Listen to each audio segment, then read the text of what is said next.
Sorry.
You have a lot of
I have not.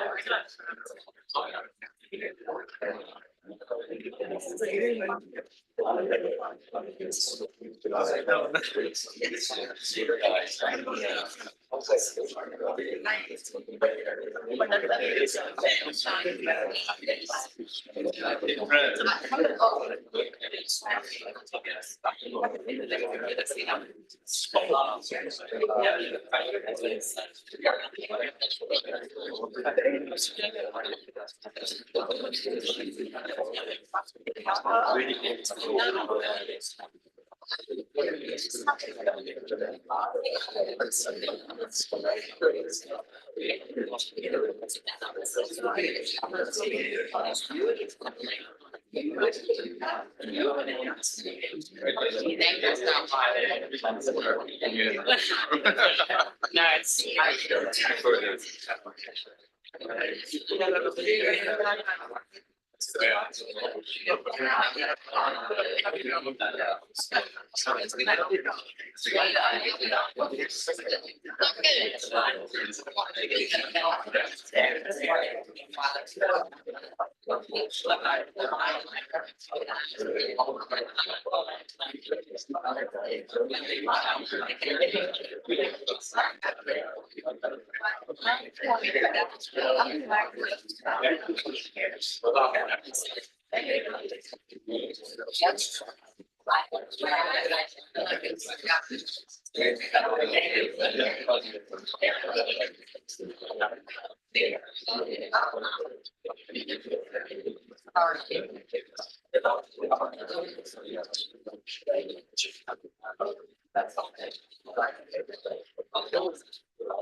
Hello. Come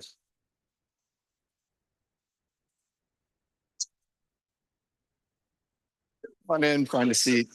Welcome, everyone. Thank you so much for being here. My name is Michael Esbon. I'm the Assistant Director of Graduate Architecture here at UMD. It is great to look out and see a full auditorium, students, faculty, and also guests of the ARCC International Conference. Welcome here to UMD. I know this is not the official welcome, of course. We've had events all throughout the day already. The conference kicked off today around noon, and events are going to continue for the next several days. We're so pleased to be co-hosting the ARCC International Conference together with our partners at Howard University. I want to say special thanks to our conference co-chairs, Madeline Simon and Ed Dunson, for the Herculean effort of putting together days and days of incredible panels and paper talks and all sorts of events. So thank you for that. Now, this is a special event because this is kind of two events in one. We're about to enjoy the keynote lecture from our special guest, Nader Tehrani, the keynote of the ARCC International Conference.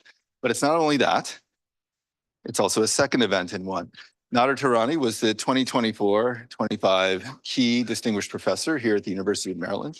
The University of Maryland has a long history of Key Distinguished Professors stretching back to the 1960s. You can see the names here of the illustrious folks who've joined us. And you can see Nader's name there at the top and then going back in chronological order. So he's in good company, and we thank him for the efforts in the fall as he joined our Architecture 600 integrated studio and did several critics and visits to help our students along in their design work. But we always ask our key distinguished professors to come back in the spring and deliver a lecture on their research and on their work. And Nader is here today to do that as well. And so in order to properly introduce our guest, I'm going to turn the microphone now over to Madeline Simon, who's going to give an introduction. Nader.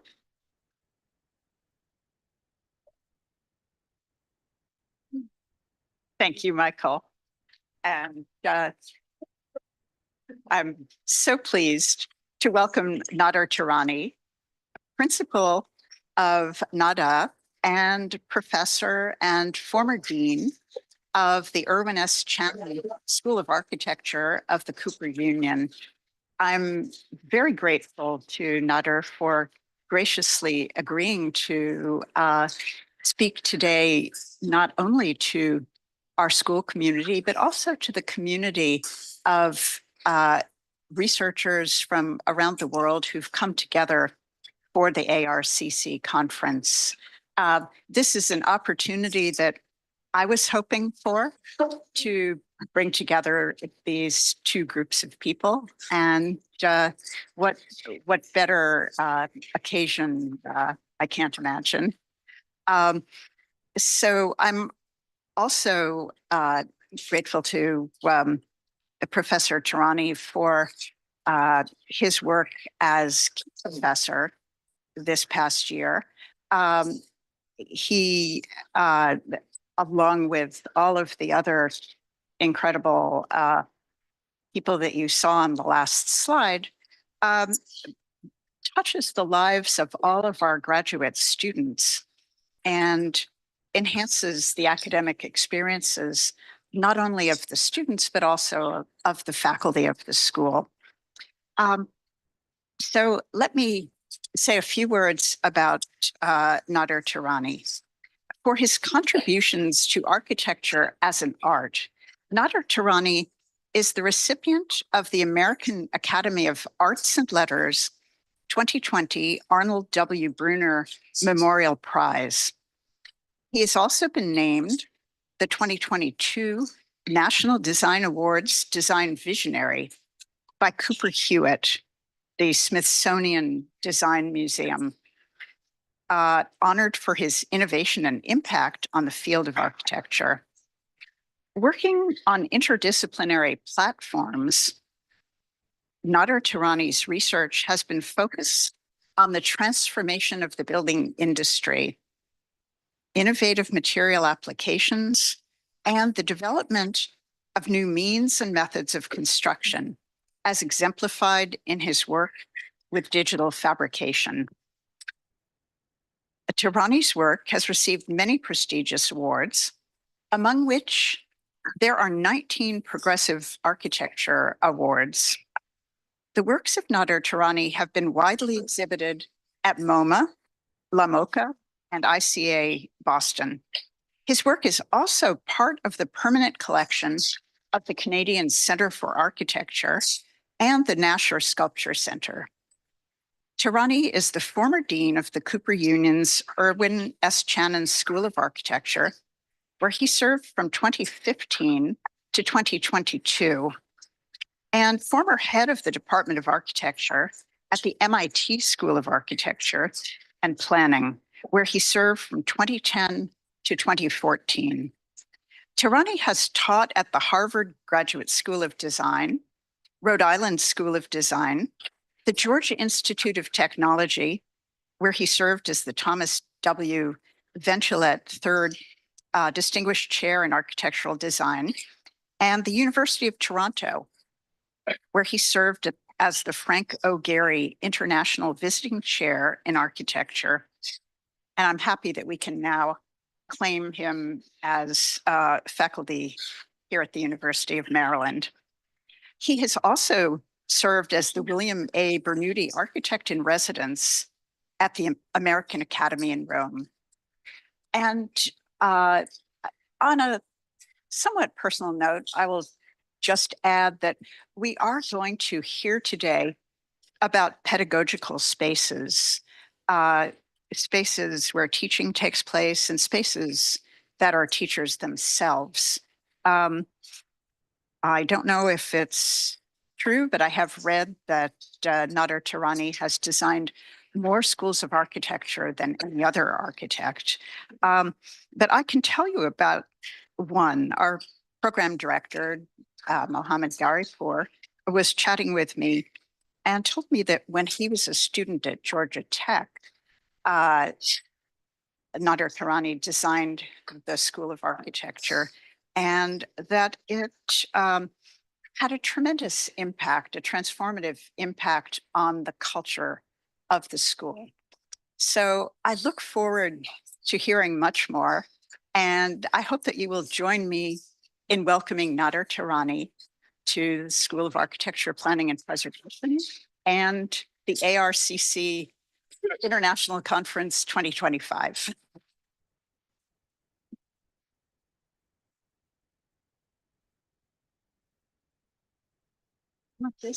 I have this one. Thank you. Thank you for the gracious introduction. It's certainly great to be back. And as you said, I don't know if I can do justice to the actual research that others are presenting. What I hope to be able to do is to do justice to the spaces within which they do that, if we're lucky. And we just completed the University of Nebraska College of Architecture. So, and it's a very different type of building. I can actually say that at a cursory level, all schools of architecture appear to be the same. They have studio spaces, they have an auditorium, they have some fab lab spaces, et cetera, et cetera. But the reality is that the culture of institutions vary to a great deal. So if we learned one thing during that process that is now about 15 years old, it's that you come into the dialogue with the cultures with a necessary innocence and almost a tabula rasa, imagining that you are able to learn lessons from one, but not all of them are applicable to the next.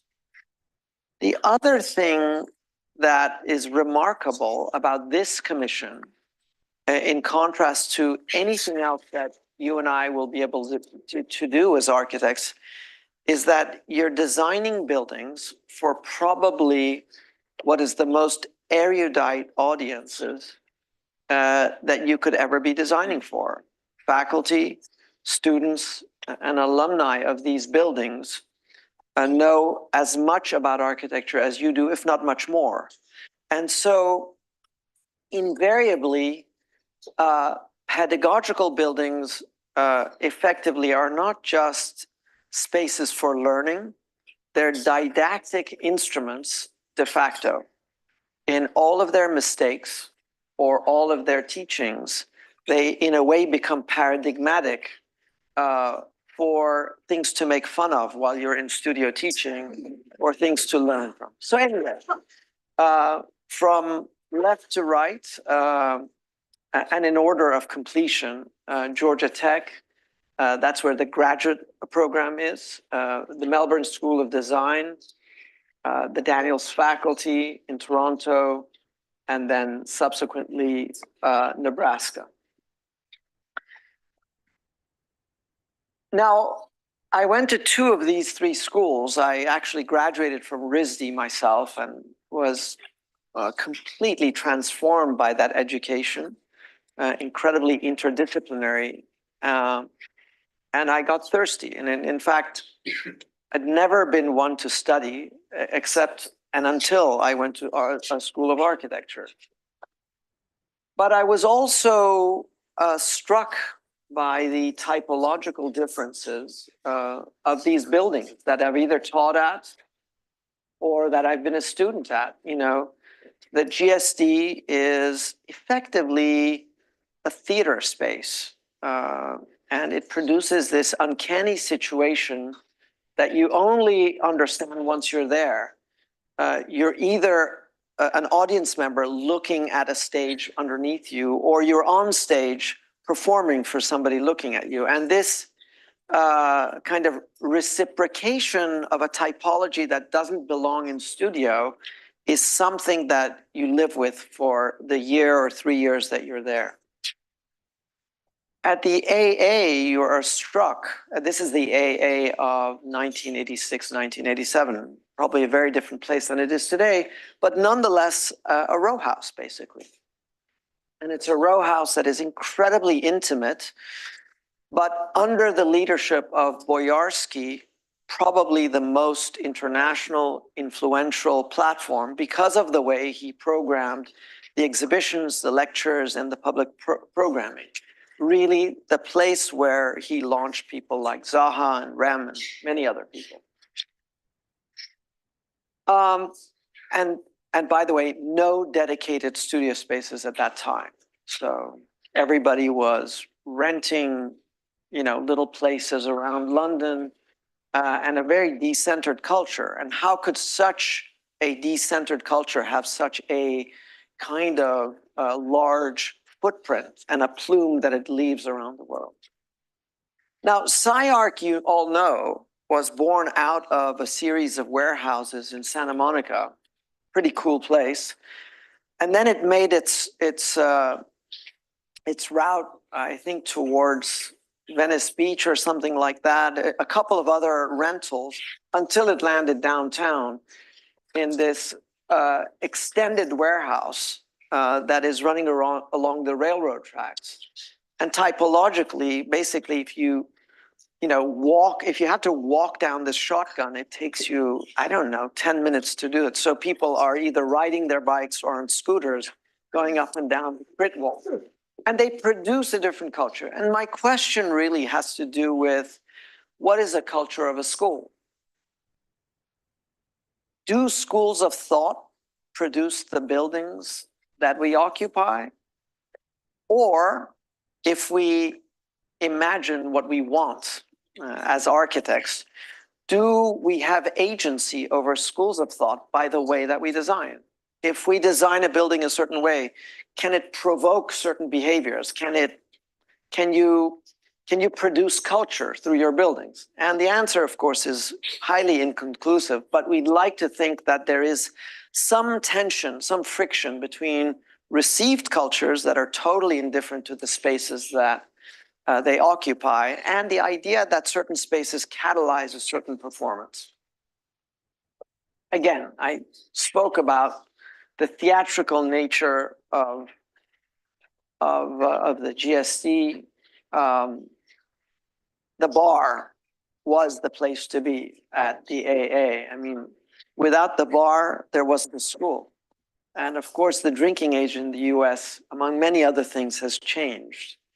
But this is a young Mohsen Mustafavi and Rem Koolhaas doing their thing some years ago. And of course, the crit wall that I just spoke about, which is a kind of factory lined up scenario that goes down the factory. Now, we live in a different world today also. It's pre-pandemic, but the pandemic only magnified that. The idea that we can raft on the couch at home, on the beach, or wherever. We commute. And so the physicality of the school has a different resonance. And so we have to come to this whole equation with this notion that, just like the book, the School of Architecture in its presence may not have the same presence. It was theorized at some point that this will kill that. The notion that the book would somehow kill architecture. But the reality is that the role and the place of architecture never got killed. It may be that it wasn't the vessel for narrative anymore, but in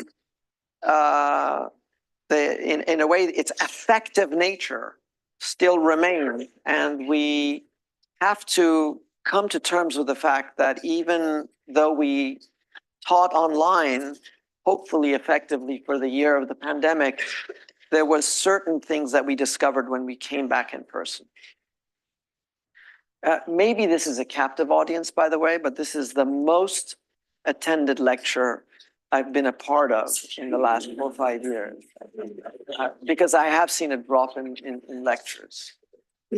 But effectively, we're negotiating a kind of modality where online presence and in-person need to work together, and but they're never a substitute for being there. And so I like to think that architecture still matters, or architecture in spaces. The experience of architecture is still important.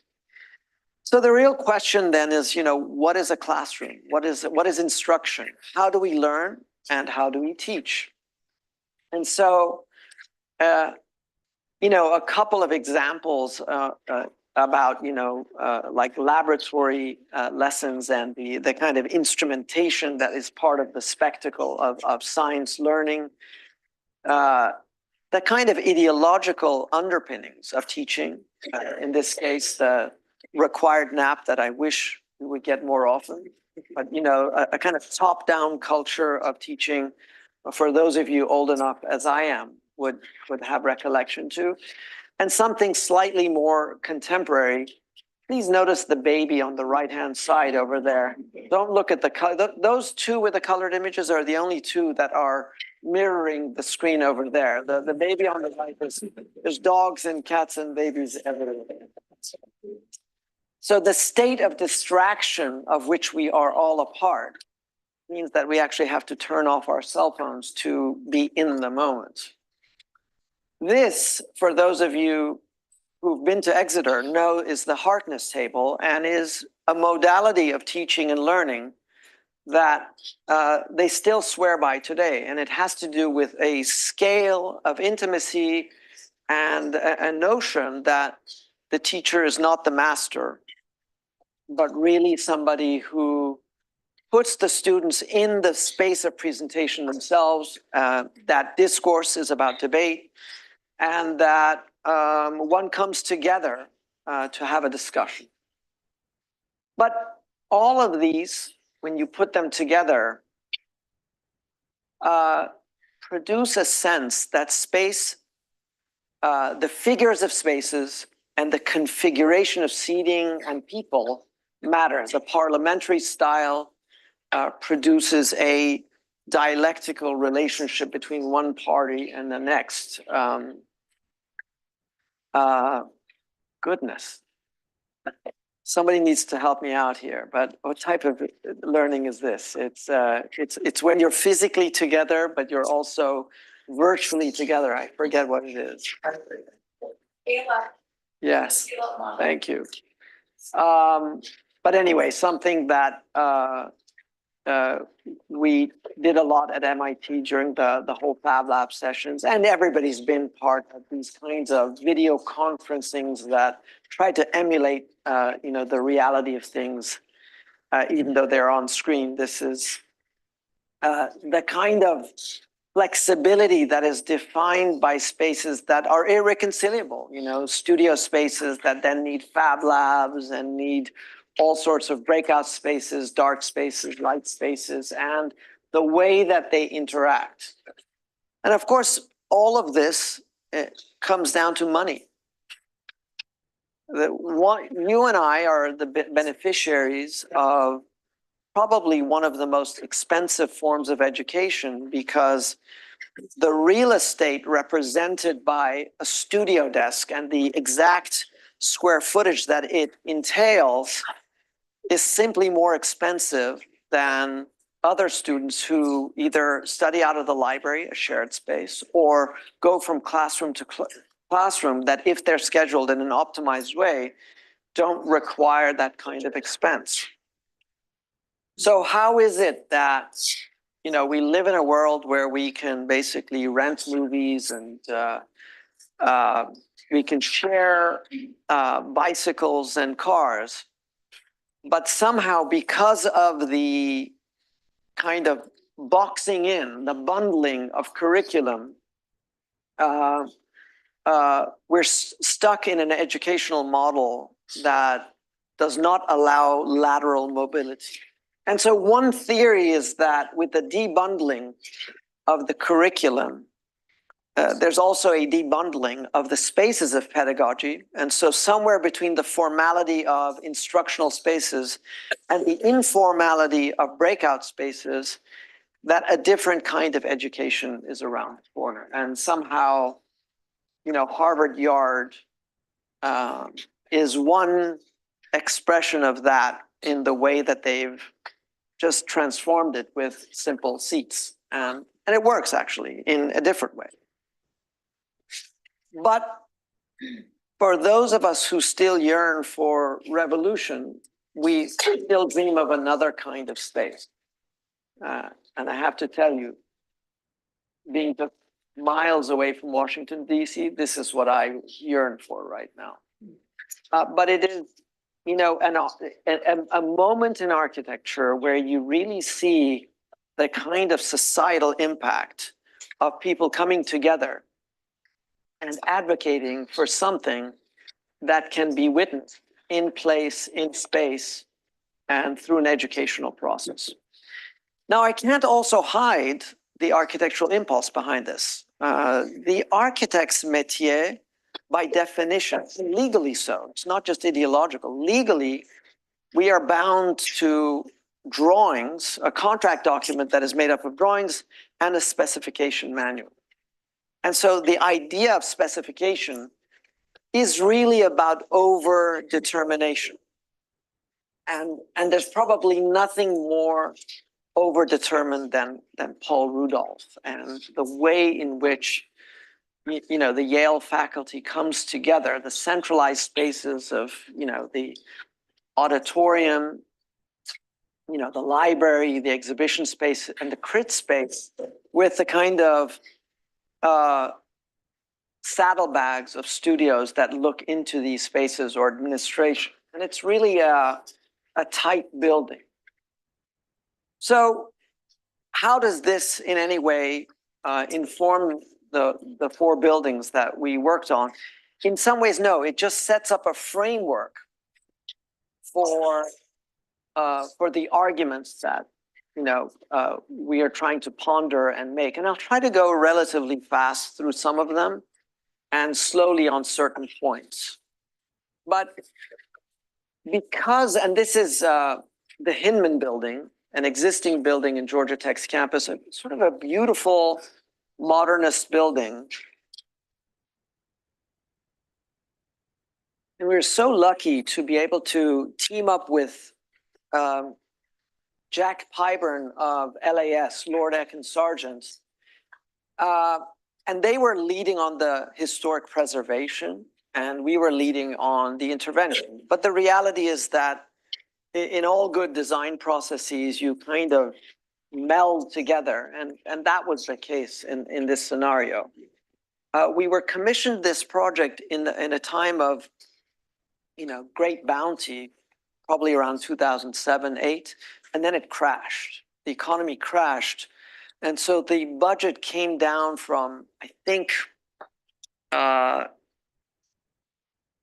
I forget now, 19 million to 11 million or something like that. It's not a big project at the end, but the budget came down substantially. So the manner in which our interventions happened had to be incredibly stealth.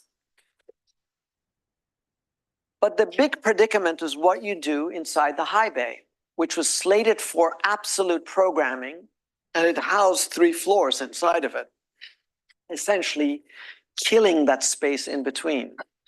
And so the value engineering process that took place saved the project, in my eyes anyway. The idea that they couldn't afford to fill it up meant that somehow the flexibility and the awe of that space could remain intact. And when I first stood in this space looking at what would happen in there, I was thinking of the Tate in its many emanations and the way that different artists have interpreted it as a piece of urbanism, as a piece of sublime, or just as a public space. The idea that the revolution could finally happen in there. But we realized also that to maintain the flexibility of the ground, one idea was to never touch it and to suspend the entire project from the ceiling. And luckily we had a gantry crane from which an amplified studio space could be placed there. We could raise the floor by 6+ inches so that you could get all of the electrical work to be in the ground with plug-in points, knowing fully well that we wanted the space to function as many things beyond studio. And then from the ceiling, from the structure, we could suspend the studio, the second means of egress in the staircase, as well as the lighting. So the diagram is very simple. How do you turn a school upside down? By simply suspending it up from the upside. Now, as a master's program, it's also informed by the PhD programs that plug into it laterally with other kinds of laboratories that in a way give more back to the school. And as I was saying, the kind of boundary between the existing conditions and the new are almost illegible. It is camouflaged in there because we were simply extending the architecture of that gantry crane and then suspending this tray in there and then only touching the ground at the moment that the stair needs to come down on a kind of conferencing area with the desks being strewn in a kind of field condition elsewhere. Everything suspended by very delicate wires, and you can only see the mesh of the railings during certain light, and the way that it's strung captures that light, but effectively it's quite porous and not very much of a visual impediment. But the notion was that this is also a space that then becomes ideal for large-scale installations, for the Beaux-Arts ball and for cinema and larger presentations. And that the four elements that we really had to bring together was this notion of this staircase that is then suspended from a point in the truss that comes down and becomes a figure within the space. And the suspended tray with its staircase and a connection that it makes to the studio space beyond. And we had to do some surgery also. A lot of the walls that had been covered over time, we uncovered them. And so the ribbon window that was at the entry space, and it was, in a way, it was a kind of archaeological discovery. We realized as we were doing some surgery to see what the building concealed, we realized there were 4 windows there. We looked at historic archival material and realized that this is one of the spaces that could be excavated to reveal a view from the main entry. Now, so reduced was the budget of this project that we didn't have enough money to polish even the main sign. So we just polished the ARCH of research to transform it from the engineering research building to the architecture building. At around the same time, so I should also say that 2008 was a big year for us because well, it was for everybody. We all ran out of money and we had to lay off people. But instead of doing that, we said, why don't we do a competition a month and we'll all go on reduced salary. And if we survive, we survive. If we don't, we don't. We all go down together. And so we did all of these competitions and we won 3 competitions, and they were all these schools of architecture. So it was kind of a cool experience just because of that, because you could never imagine something like that. I mean, it sounds like an unrealistic story. But the Melbourne School of Design was this amazing thing because I got a call on a Monday from this gentleman who claimed to be John Wardle, but I was convinced because of his Australian accent. And I can't emulate the accent right now, but just imagine he's saying things that I'm not understanding perfectly. But he says, look, there's a deadline in about 6 days for the Melbourne School of Design. And he had just seen us published in the Australian Journal because of a lecture I had given there maybe 6 months before. And he said, I think our work would be sympathetic together. What would you think about teaming up for this thing? And I just sounded great to me. I said, sure, let's do it. He said, the problem is that it's due in 6 days. But if you think of the time zone difference between Boston and Melbourne, we actually technically have 12 days. I said, fine, let's do it. And I realized that if we work well together now, we'll work well together later. Now, it turns out that John is actually, at least 10 years older than I am, and they do amazing work. So this is not about a local architect who's going to stamp your drawings. This is a true collaboration, and it was a real opportunity to do something like that. So like the LAS experience, but a very different one. The dean of the school had set up the competition in a very specific way and wanted a design studio of the future, wanted an academic environment that was interdisciplinary. These are all things that have to do with cultural transformations that you and I are witnessing. He wanted a living building, a sustainable building, a green building, something that we can look back on with a sense of critical relevance in 50 years, and builds pedagogy, what I introduced the entire lecture around, the notion that it's not just about building spaces of pedagogy, but that by de facto they become didactic instruments. Situated at the core, at the heart of the campus, on what's called the concrete lawn to the left, we had only space for effectively a mat building that occupies the entire space. There's no back, there's no front. There are 4 sides, all with public spaces, and with a capacity to create a common space in the center that brings all of these communities together: the School of Architecture, landscape, building technologies, urban design, and so forth. And so, to give away the punchline, the building comes together in effectively this atrium space. It wasn't designed like that in the competition. In fact, we fashioned the brief in a way to have a much more multi-centric series of public spaces through the building. But value engineering happens very fast for those of you on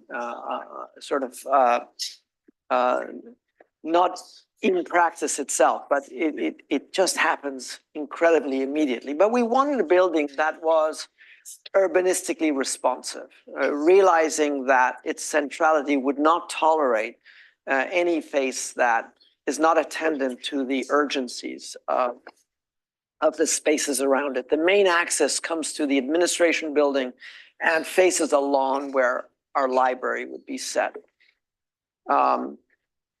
The main gateway into the campus comes from the Murdoch building, the mother of Rupert Murdoch, and produces a promenade that goes through the building. A connection to the engineering building could be made from the Piano Nobile to the other side, and the overhang of some of the faculty office spaces could become a kind of portico for the loading dock that is concealed between hidden doors underneath, with a plaza that's framed, that is right off the Fab Lab where you can build things outside.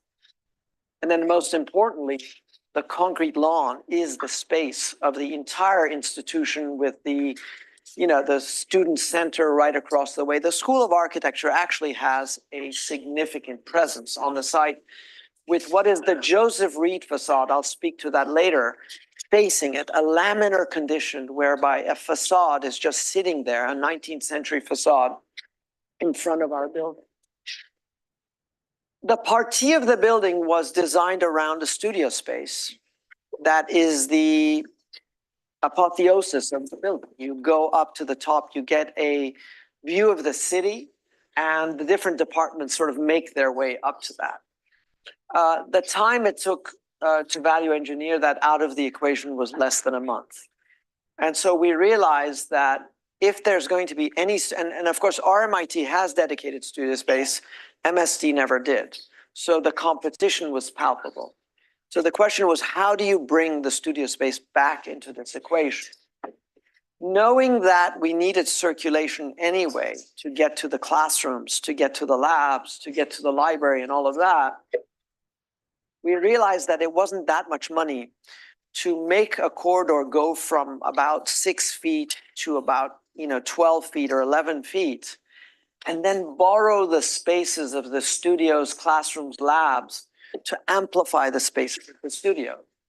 Now, recognizing also that if each floor were dedicated to one department, say landscape here, urban design here, architecture here, that if you took the cost of the railings out of the equation and put the entire money of the FF&E back into shared infrastructure of furniture, then by putting all of the shared desks on one level, all of the drafting boards on another level, and all the crit spaces on another level, you get a kind of interdisciplinarity by virtue of the students who have to navigate up and down in order to occupy those very necessary spaces. These are not dedicated studio spaces, they're hot desks. But we managed to get about 1,500 seats out of these, knowing that there's about 2,000 students in the entire institution. In addition to that, we recognize that some of the visiting critics will and can have dedicated studio spaces. So we dreamed of a totemic artifact that would house 3 of these dedicated studios. And somehow in our minds, having done research elsewhere, we had a model in place for that. And so bear with me as I explain this. The Tempietto is this great building. It's kind of folly. It's a miniature building that takes place in the Gianicolo on top of the hill with a fabric of the monastery around it, looking towards the skyline of Rome and St. Peter's, but is an object-fabric relationship. It is uninterested in the fabric, but it needs the fabric in order to establish its objecthood. In what I would argue is one of Frank Gehry's best buildings in Berlin, he has to create his own fabric to validate or valorize his object, that kind of zoomorphic figure that creates the conference room in the center. But both become the kind of monumental or iconic piece in there. Now, what's interesting about Kahn in New Haven is that there's more of an organic and dialectic relationship between the structure that you see on the sides that become embedded in the back wall and then eventually become the drum, concealing the staircase that's contained within it. They inform the staircase, but they're not the staircase. And that reciprocity suggests a kind of tension that we were after in the construction of the studio space. In a way, we borrowed from Georgia Tech, bringing that idea to Melbourne with this coffered ceiling, all mass timber, with light, daylighting all day, but no direct sun, and a kind of inverted tectonics here with massive pieces of timber that then get thinner and thinner and thinner as they come to the base, a suspended monolith floating in that space with a kind of illuminated glow above them. The idea of levity is not something that comes across sufficiently in the context of a photograph, but it's that implausibility that we were after. And I think it's the one thing that is important about this space. And in some way, it's the inversion of a classical definition of tectonics, whereby the rustication is at the top and the thinness and the lightness is at the bottom, is then embodied in the very technologies that we're using to span this building. So, the massive girders at the top are, 8, 9 feet deep. You can occupy that space. And by the time you get to the bottom, it is a totally different kind of thin laminar architecture. Now, what's great about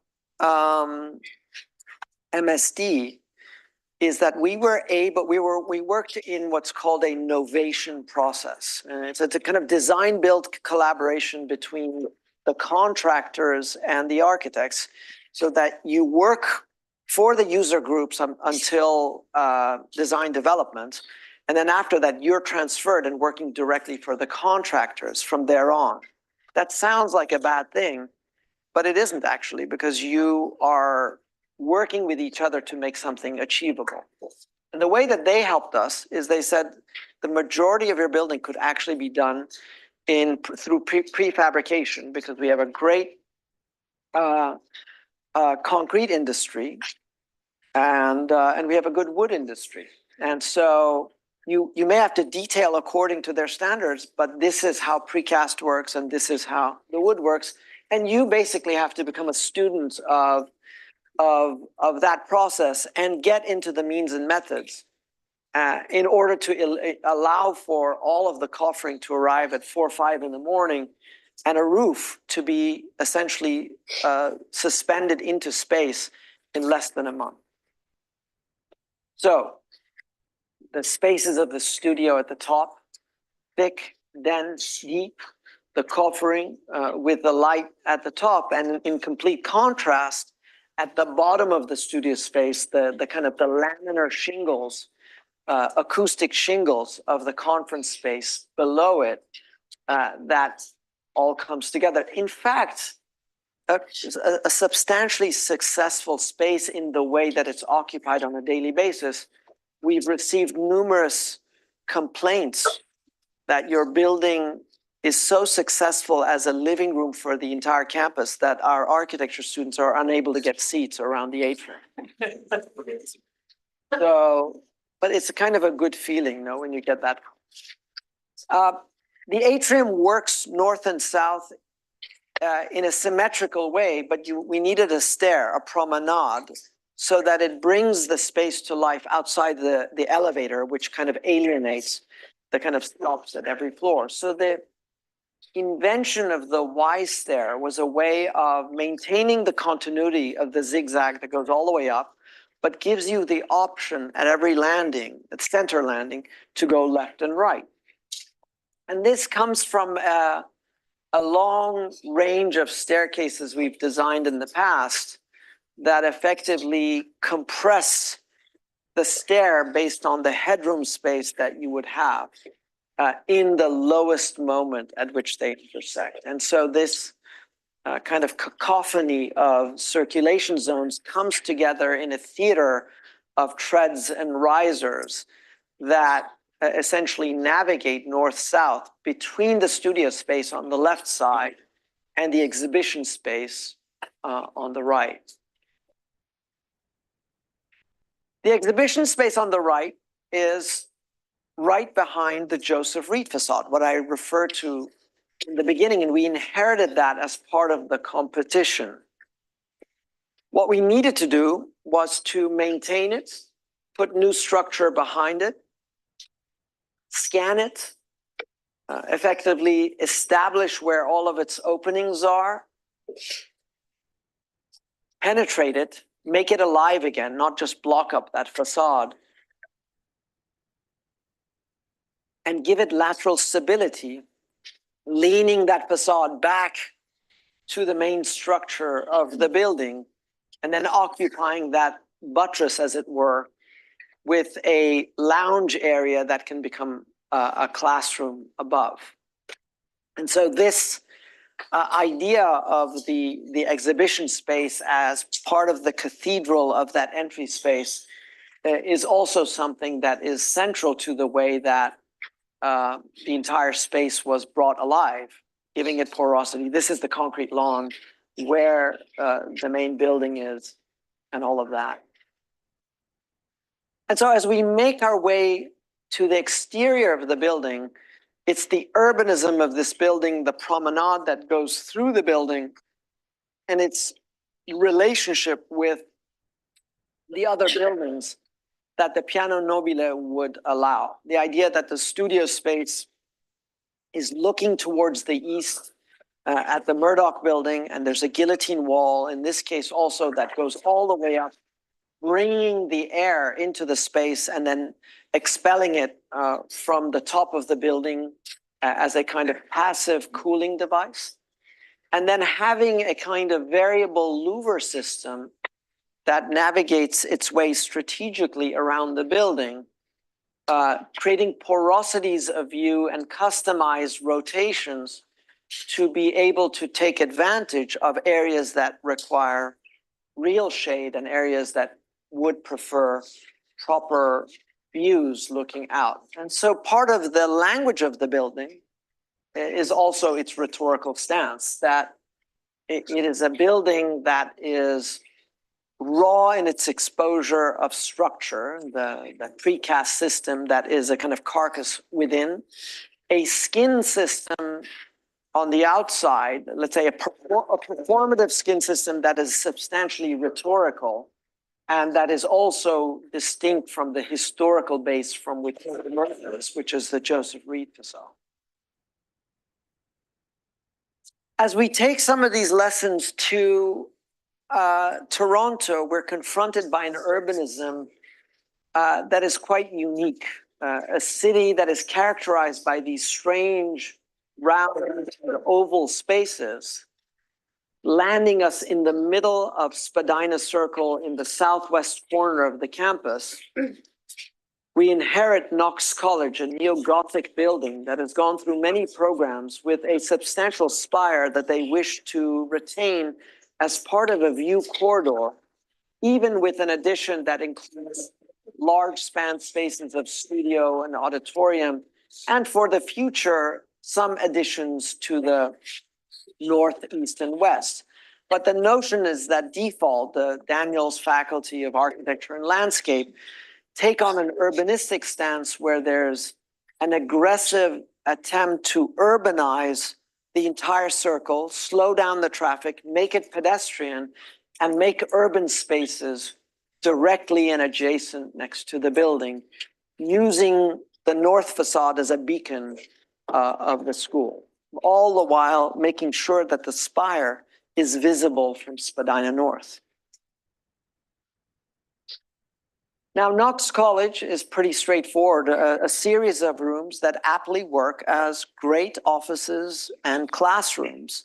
And so we really didn't have to do anything with that program. We just had to clean it up and work with it. So the partie is very simple. It's the idea of refurbishing and reinforcing that circulation, bringing it full circle into a purported addition, creating a new facade, an identity for the north. Think compactness here. This is not an expensive building. It's super tight. Establishing cores at the four corners, using the courtyard for what will be a gallery in the basement, a huge auditorium in the center. Then ironically, though the symbolic facades are on the north and the south, the actual circulation through the building is on the east and west. So there's a street that goes through it that is open 24/7, even though the rest of the building gets carted for other spaces. And so some notion about that street is super important as a public space where all of the lockers are, the Fab Lab is there, the library is there, the auditorium is there, and visibility into the studio spaces is there, just not access to it. And so this street effectively belongs to the city of Toronto. The cafe is occupied by people that come from the Kensington neighborhoods all the way to the University of Toronto, students of other departments, and then all of them align on center where they look on Spadina North. They're actually looking over the Fab Lab, which is then extended, onto the space of the sidewalk. And effectively, this building was completed right before COVID. And so you can just imagine with everything being online, they decided to go back into in-person teaching because they could even have their big lecture series outdoors. And so the Fab Lab space where all of the outdoor constructions would happen had a screen and people would sit on the lawn for those lectures. And for this reason, we actually work with Public Work in Toronto on the landscape. Despite the kind of monolithic nature of the building, it's very much a landscape building because of the way in which all of its levels are thought through as extensions of the landscape. The Fab Lab opens to the north. The main entry opens to the south with the Alumni Terrace. The roof in itself is literally and conceptually landscape. The Grit Lab is on the roof, but the geometry of the roof is one of the main narratives that I'll speak to shortly. And inside, of course, the auditorium, which is the dark space at the core of the building, there was the necessity for another architecture, and with Richard Sommer, the dean of the time, at the helm, he held a very powerful platform in funding the building, but also motivating us to diversify, let's say, the architectural footprint and languages that could be embedded in one building. He said, look, the studios belong to the students. It's their space to pin up. It's their space to color up. It's their space to mess up. You're not to be present there. But the auditorium is a space that is effectively dark the majority of the time. So this is where color or some other thing can have a presence. And he loves the artist Agam and the way in which color can form different constitutions of constellations based on the idea of parallax. And so as you walk around the room, it has this great resonance when the lights are on. Now, important to this dark core is this notion that it gets borrowed light from all sides. There are two crit spaces on the south that bring southern light, borrowed light into them, that get shielded off during lectures. And most importantly, on axis with Spadina North, you get a bleacher system that gets the when you get big lectures, you get like the overhaul of added students that sit there and have another screen and are participants in these big lectures. And that actually is just a lounge of the studio space that then has one window to the north, which is the view towards Spadina North. The roof, of course, is the topic of huge debate. We drew it lovingly, we modeled it, and they told us that it's effectively unbuildable. And we said, but it's a ruled surface. How could that be unbuildable? We said, this was done by the likes of Candela many times over. It's just formwork and concrete like the rest of your building. They said, sorry, it's $1 million over and you have no idea how to build it. And so we said, okay, we either put nice round skylights on the top or we fight for something. So we built a mock-up of that in our studio space in Boston. But we said, what if we go to steel? That is a totally different system. You bring a concrete building up to the 3rd floor, and then for the roof, you go to steel. By building in steel, you get to erect it very fast. But most importantly, knowing that the heating is going to be in the concrete slab below, what if we do a radiant panel for the cooling above it? The cool air descends, the hot air rises, and the studio space is in the sandwich in between. That was pure conjecture, of course, but we were able to eliminate $800,000 out of the budget for that. And Summer was able to raise the other $200,000 to get us to this space within months. And so it happened. The erection of the roofscape produced a long span structural system that was able to integrate notions of structure, daylighting, and the hydrological control of the roof system to bring the water down into 2 cisterns on either side and to irrigate the landscape on the periphery of that space. No, not concrete, but a panelized system that looks just like chipboard, essentially, would produce those radiant panels that are sandwiched between. Much thicker, much more fleshier than concrete would be. This, let's just call it a much sexier version.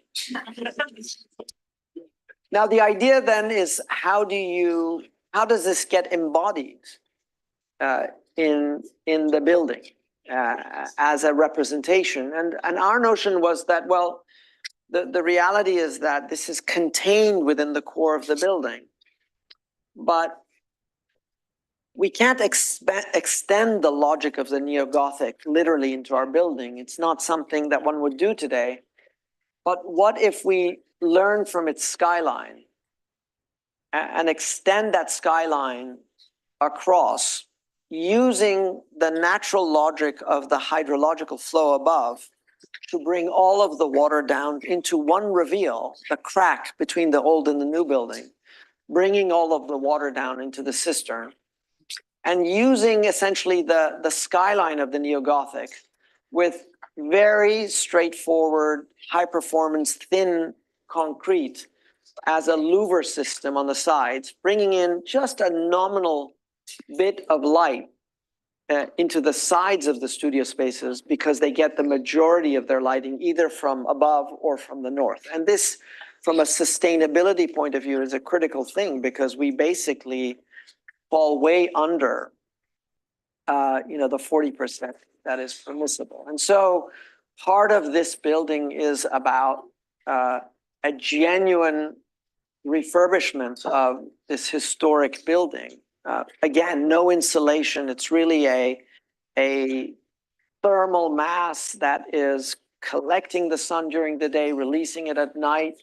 And then the one window building on the north, which is the long span programs, and a substantial landscape that occupies the rest of Spadina and has become really a space for the city, what used to be an incredibly dangerous roundabout in the old days. So after these three projects, because we had experience in schools of architecture, we were shortlisted for the University of Nebraska. And we got the job. And after we got the job, about 3 or 4 weeks later, there was a new dean that looked at the budget and said, well, that's great, but we don't have a budget for this project. So the project was canceled. And it was canceled and we never heard from them again. It was over. About 5, 6 years later, I got a call from Tom Trenelone of HDR saying that, HDR has been shortlisted for an addition to the UNL School of Architecture. And they noticed that, we were on the original list and that we'd gotten it. And he said, they have no experience in schools of architecture, but they think we might make a good team if we paired up together. Again, very similar to the John Wardle case. He said, but here's the deal. We have 4 days to prepare. So I said, okay, I'm used to this. I said, if we work well together in these 4 days and we make a proposal, let's see if we get shortlisted. And we did, and we got shortlisted. It happens that he's such a great guy that we did this. I won't say we did a great interview together. It's that it was so natural that the chemistry demonstrated itself to be very persuasive, and we got the job. And we walked out of the interview and maybe got a call within an hour or two. It was great. Now, important to this enterprise is this notion that the building would become part of the urban narrative of the entire campus, with a new lobby that refurbishes an old auditorium with outdoor spaces as porches that are extensions of the exhibition spaces, the notion of an outdoor classroom in a courtyard, but really 4 wings that speak to each other, ours being the 4th. it needed to be a very simple building, unlike our other buildings, really robbing the core of the existing link as our core, creating a steel poché space where that could be erected fast, get the mass timber in the middle. And believe it or not, we had designed corrugated metal for the north facade in honor of the kind of agrarian structures all around in the farmlands with these kind of slots of windows on the side. And that's a story in itself, because that was transformed, of all things, to Calwall. I'll explain that in a bit.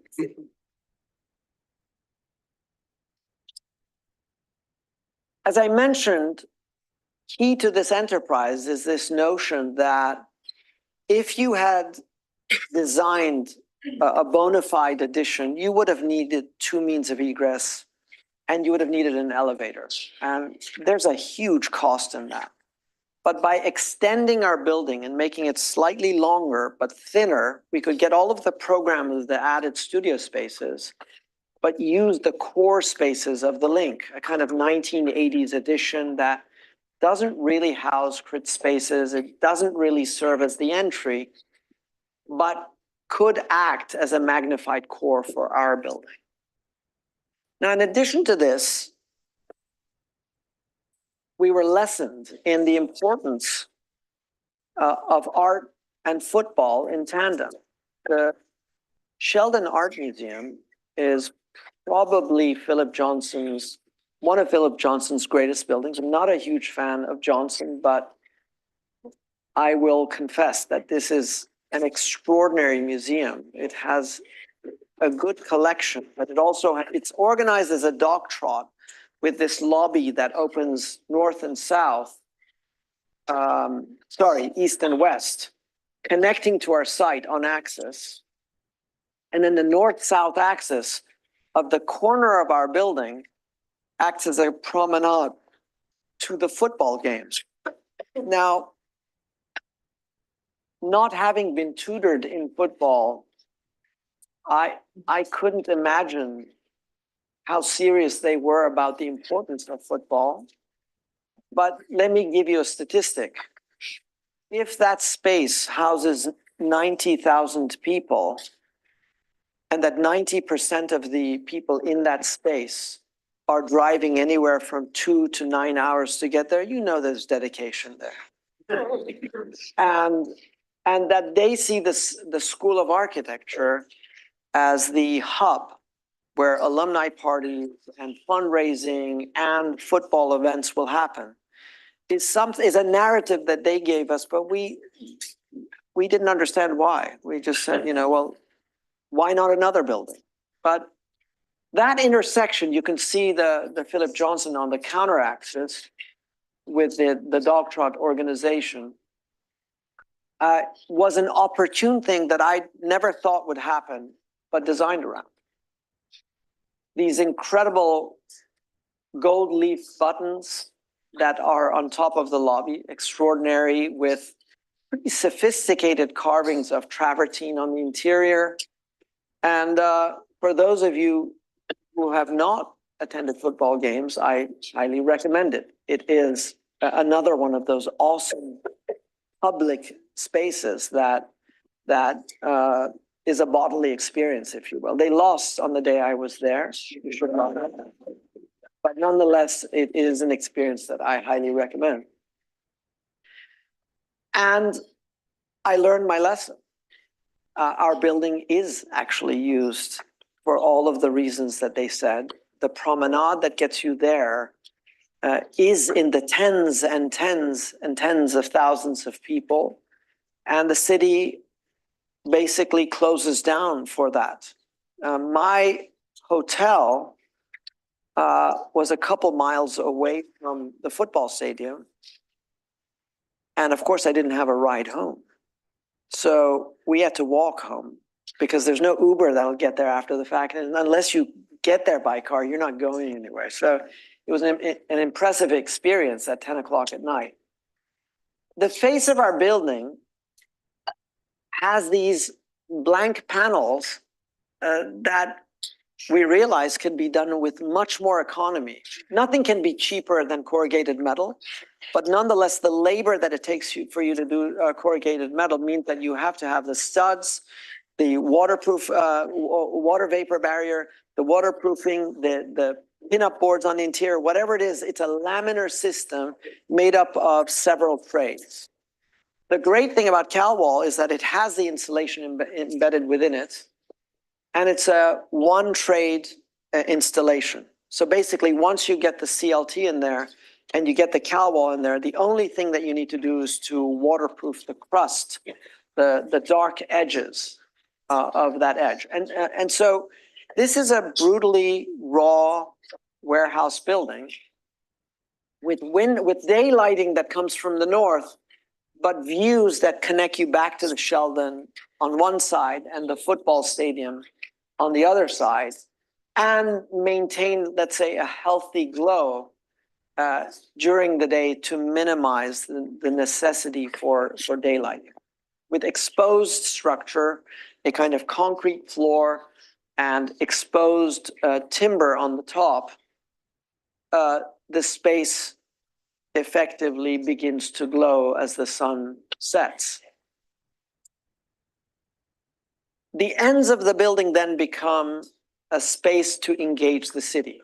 And urbanism, whereby one can build large-scale installations and mock-ups under a protected ceiling to the east, and then to the west, a lower porch that extends the logic of the exhibition space and the lobby that comes out onto the promenade on the west, where the promenade to the football games are. Both sides have a kind of transparent relationship to the lobby and sort of extend that space into the interstices. But because all of the historic buildings are on slightly different levels, it also means that our building is the mediator between all of them. And so there are slightly syncopated levels with ramps and stairs that mitigate that problem. And so we also become the means by which accessibility is managed throughout all of the rest of the complex. And so that gap in section also becomes an opportunity for, you know, a theater-like setting, for crits, for events, for small lectures, or just breakout space from the studio space. And it's aligned with that moment of the windows that look directly out onto the north face, the new entry. And the systems are all in exposure. Essentially, beams conceal the HVAC on one side and the sprinkler system on the other, with a lighting beam on center. And so the integration of these systems with a kind of mediating space of steel in between. We could order the steel and get it erected very fast, whereas the CLT, it would take much longer to prepare until it came there. So the steel space went up immediately, right up against the old Beaux-Arts building, the law building, what used to be the law building and is still, you know, one of the architecture buildings, using its architecture, its cornices, its entablatures as seating for our crit spaces. Right behind, all of the mechanical systems are above this, all of the messiness, let's say, of the systems above us. And then once you step out into the studio space, the kind of orderly procession of lighting, diffusers and sprinklers are arrayed looking to the north at the face of the building. And at the end, the kind of exposure to the alumni terrace that happens at the top of the building. Now, important to this enterprise is, of course, in all of these schools, the faculty are not just recipients of this. They are the protagonists that produce these buildings to a great degree. The Grit Lab isn't our invention. It's the participation of the landscape departments at the Daniels faculty. All of the research groups in Melbourne were central to what we were doing here. In this case, we were working with Jeff Day and his students. They have a very aggressive and productive design build program there. and they wanted to do something to our building, on our building. And, you know, they said, what is it that you lament most? And we said, well, we lament most the idea that, you know, you're doing a CLT building, but then you have to cover it up because you have to protect it from the weather. And they went back and they scratched their heads and they came back with an installation. I say installation, a permanent installation that becomes part of their pedagogical plan, where they do a protective canopy that is exposed on the underbelly, but not on the top. It's covered, which is soon about to go up on the alumni terrace. Thank you very much.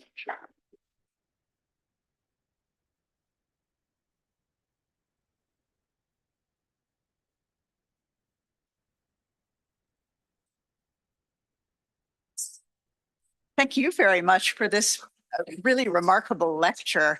I think it's so it's so pertinent to our conference theme that you've shown us how you research in design, how your design process is a research process, and how you operationalize that research in the production of your design. It's also a wonderful talk for those of us in this school who are really hungering for a new building and looking forward to a new building. And I happen to like your space a lot. I mean, well, I would say that, you know, you've given us a really great theoretical framework and a vocabulary, you know, as we go forward talking about our future with some new architecture. So before I finish thanking you, I just want to say that we will all gather in the great space for a reception from 5:30 to 6:30. You'll have chances to ask your questions during the reception. And you might at some point in the evening go check out our wonderful exhibit in the Keynote Gallery. So finally, thank you so much. We really appreciate you bringing this lecture to us. thank you.